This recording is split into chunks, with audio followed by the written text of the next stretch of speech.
लेकिन इस मामले का एक दूसरा पहलू भी है। आपको जानकर हैरानी होगी कि मुस्लिम पर्सनल बोर्ड में बड़े बड़े ओहदों पर बैठे मौलाना के ऊपर भी वक्फ की प्रॉपर्टीज पर कब्जा करने के इल्जाम हैं। मुस्लिम पर्सनल बोर्ड के जनरल सेक्रेटरी मौलाना फजलुर रहीम मुजद्दी पर इल्जाम यह है कि उन्होंने जयपुर में वक्फ की करोड़ों की जमीन पर कब्जा कर लिया। सबसे पहले बीजेपी के नेता किरोड़ीलाल मीणा ने मौलाना फजलुर रहीम पर इल्जाम लगाया था कि उन्होंने जयपुर के पास वक्फ की करीब 1400 बीघा जमीन पर कब्जा किया हुआ है। आज बीजेपी के राज्यसभा सांसद राधा मोहन दास अग्रवाल ने भी वक्फ की जमीनों की लूट का जिक्र किया तो मौलाना फजलुर रहीम का नाम लिया। राधा मोहन दास अग्रवाल ने कहा, फजलुर रहीम मुसलमानों के नाम पर बड़ी बड़ी बातें करते हैं, लेकिन उन्होंने वक्फ की कई एकड़ जमीन पर कब्जा करके उसे बेच दिया।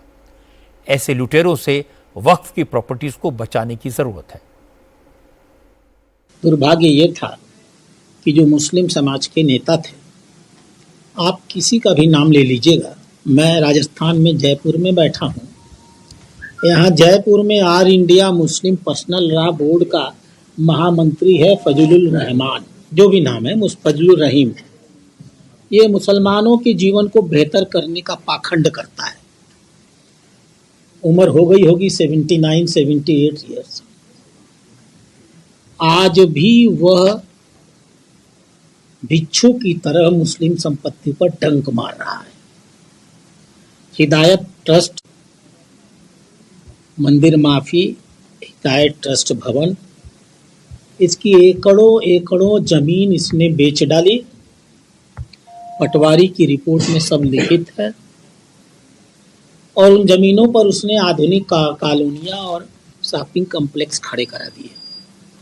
जो बची कुची जमीन है उसको भी बेचने की प्रक्रिया चला रहा था। अब स्वाभाविक रूप से मैं उदाहरण के लिए कह रहा हूँ, यह एक मानसिकता है, लुटेरे हैं ये लोग। माननीय प्रधानमंत्री ने इनको भू माफिया की संज्ञा दी है, तो मैं भी उसी शब्द का प्रयोग करूंगा। अब मैं आपको इस मामले में मौलाना फजलुर रहीम का पक्ष सुनवाता हूं। मौलाना वक्फ एक्ट में जो बदलाव है उसका जमकर विरोध कर रहे हैं। पर्सनल लॉ बोर्ड की तरफ से देश भर में प्रोटेस्ट की कॉल उन्होंने ही दी थी।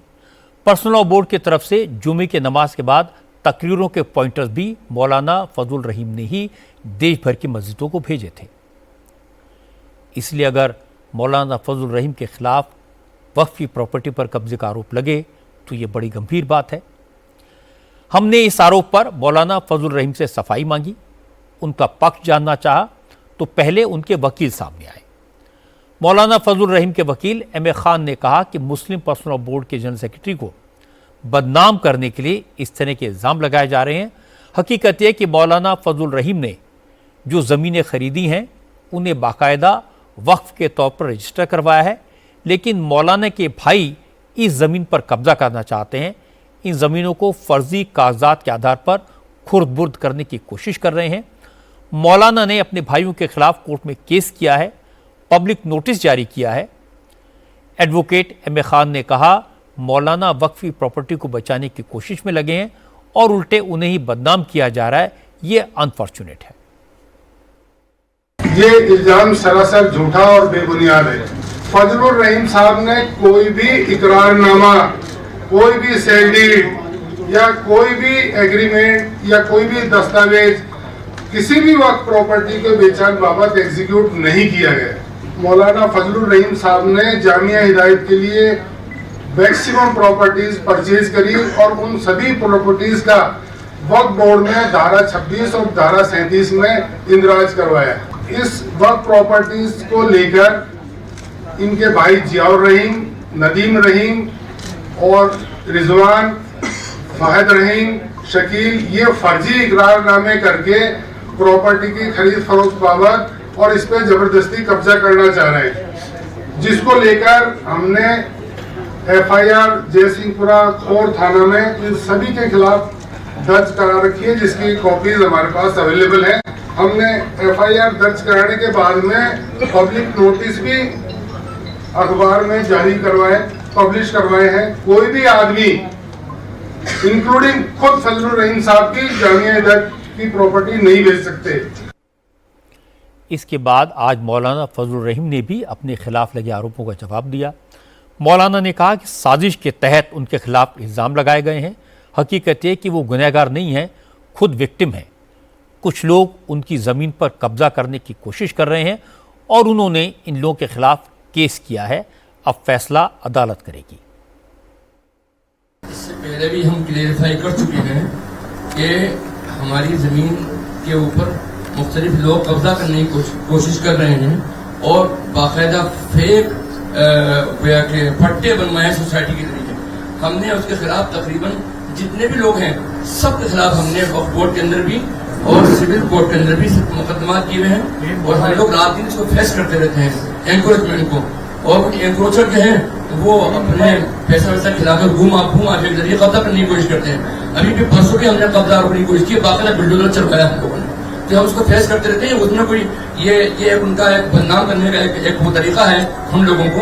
लेकिन हमारा जो रिकॉर्ड है कोर्ट का वो ये बता रहा है कि हमारे हर शख्स के खिलाफ जितने एनक्रोचमेंट करने की कोशिश की है उसके खिलाफ हमारे मुकदमा मौजूद हैं। जब मौलाना फजलुर रहीम ने आरोपों को बेबुनियाद बताया तो किरोड़ी लाल मीणा दस्तावेजों के साथ एक बार फिर सामने आए। मीणा ने कहा जिन लोगों ने वक्फ की ज़मीनों पर कब्जा किया, उसे बेचा, वो कुछ भी कहते रहें, लेकिन अब आम मुसलमान उनके चक्कर में आने वाले नहीं हैं। ट्रस्ट के नाम पर संपत्तियां खरीद कर उन संपत्तियों को निजी संपत्ति बनाने का करोड़ों का विचार इस ऑल इंडिया इंस्टीट्यूट मुस्लिम बोर्ड के जनरल सेक्रेटरी फजलुर रहीम ने किया, जिसके दस्तावेज, जिसका पत्र मैं प्रधानमंत्री जी, हमारे राज्य के मुख्यमंत्री और उससे पहले राज्य के समूचे मीडिया के सामने मैंने प्रमाण रखे।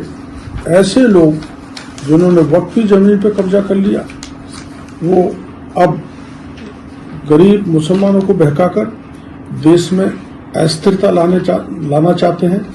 मुझे ऐसा लग रहा है गरीब मुसलमान अब इन लोगों का, जिन्होंने लंबी पूरी जमीन पर कब्जा कर लिया, उनकी बातों में आने वाले नहीं हैं। ये मामला कोर्ट में है। असली मालिक कौन है, कब्जा किसने किया, अदालत बताएगी। लेकिन इस तरह का ये अकेला मसला नहीं है। देश भर में वक्फ की प्रॉपर्टीज़ के ऐसे हज़ारों केसेस पेंडिंग हैं।